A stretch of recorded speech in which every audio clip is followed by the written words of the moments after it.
Megan from You Go To Beginning. It's pretty windy this morning, so hopefully it's not too bad on video. But so last week we were dealing with a sick lamb, and so this week we've got some updates. And actually, a sick lamb was not the only thing we had going on last week. So let me walk around and show you. And last week was a pretty tough week here on the farm.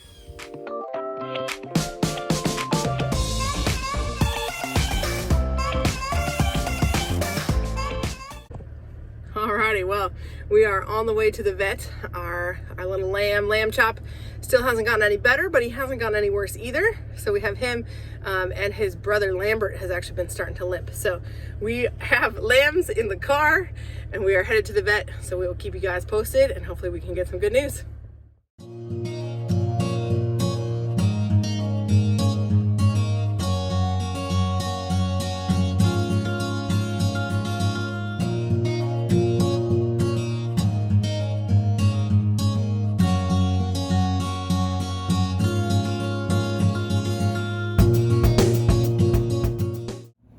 Well, we're at the vet, and he was suggesting that it's white muscle disease, which is a selenium deficiency, which I had seen, but I had thought was more of a younger lamb issue. These guys are almost 4 months old, so it does mean, if that's the case, that there is some hope. Thank you, Mr. Truck. It does mean that there's some hope for him after all. We can at least try. So that's really, really encouraging. And yeah, hopefully that's what it is. He's in there checking the fecals now. So hopefully. So as you guys know, we have these 2 boxes of meat chickens. This is the older set. They are ready to butcher in, I guess it's a week and a half now. So not this Saturday, but the next one. And then this is our box with the younger set. And so these guys are just 3 or 4 weeks old, and we have had one heck of a time. So you can see now I've got a nice big fence set up around them, and a charger, and we can just move them around here in this little kind of circle-y square thing. But last week we did not have this fence set up. We did not have an extra charger. So you can actually see that one there. He's got an old injury on him, and that one there. And so last week we had something attack our chickens, I think 3 or 4 nights in a row. And so in total we ended up losing 20 chickens. It was pretty devastating. We were doing our best to try to keep them out, but we did not have an extra charger. So we actually ordered one this week, and we're able to replace the 2 that were taking care of our goats, and put one of them up here for these chickens. So you can see another one injured there. So unfortunately what happened was either a weasel or a raccoon. I was thinking a raccoon, but they did not mess with the big chickens in the other box, and I just don't understand why they wouldn't have messed with all of them. But so yeah, these guys got messed with 3 days in a row. Each morning we'd come out, more were dead and many were injured. We had to put several down. A few I actually even had to like amputate part of their wing because the raccoon or weasel, whatever it was, ripped off most of it. It was a really awful week. So even though these are meat chickens, it's still hard when you lose them.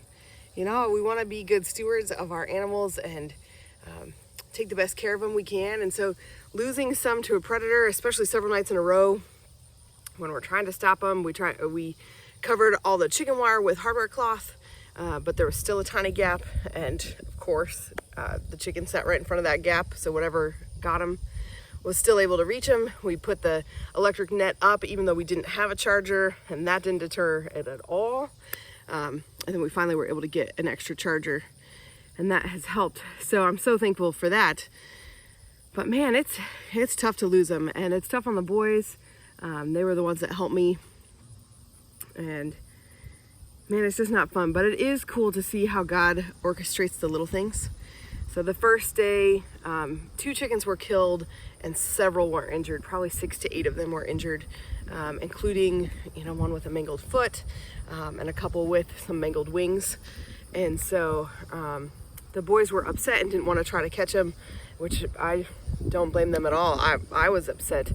And so the boys did help me kind of wrangle them towards the front of the box, and then I caught them and brought them over. And there was some doctoring that had to be done, and the boys helped hold, but they didn't have to do anything that they didn't want to do. And God knows how things work out. So just the day before we had our little chicken attack, I had been messing with some of the herbs that I've been growing, and I had just dried out some yarrow and turned it into a styptic powder, which helps to stop bleeding. And I had just made that the day before. And so no joke, I had the exact right tool that I needed to help our chickens. And that was just a little grace that God gives. You know, I've had it drying in my house for weeks and weeks and weeks, been meaning to make it. And I didn't have to like run in the house and make it that morning. I had it ready. It was all good to go. And that's just awesome. So, the other grace was, unfortunately, 2 of them we had to go ahead and put down. One of them's leg was so badly damaged that I knew it wouldn't heal, and the Cornish cross already struggle with leg problems as they get bigger. And so it was kind of awful because that chicken was actually fine, but I just knew that with its leg, it was gonna, you know, turn into a big problem. So we went ahead and had to put that one down, and then there was another one that was too far injured to be saved. So the boys didn't want to help with that. I still struggle with actually putting them down. I don't normally help with that on processing day, but this was something my husband's at work, so I have to take care of it. And it wasn't too bad, but I'm still trying to figure out the best way to do it correctly, and especially when they're so little, it's not like I can go put them in the cone. And right at that time, the boys were really, really struggling, and they didn't want to help, and I don't blame them, but I really needed a second set of hands. And my good friend Julie came just at that time to pick up a saw, and she was able to help me. I know she didn't want to, but that's what good friends are for.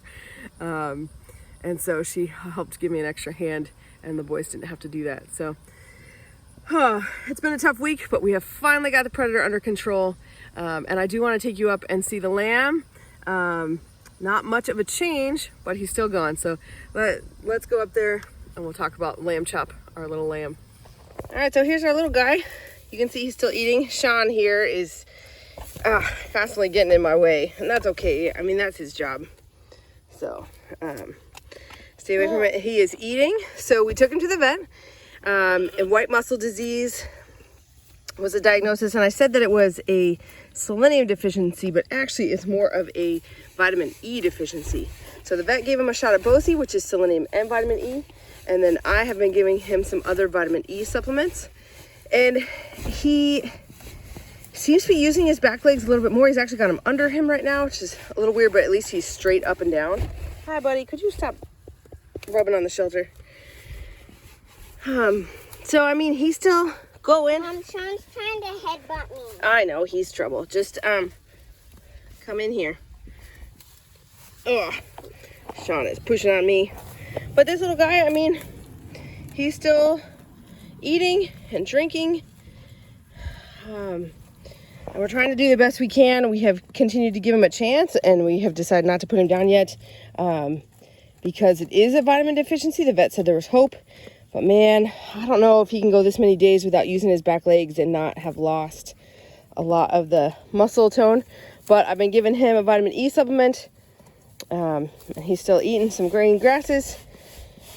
So we're just still praying for him, and we are doing our best. And we'll give him, you know, until he kind of gives up or seems to be visibly in pain. He does not seem to be in any pain at all.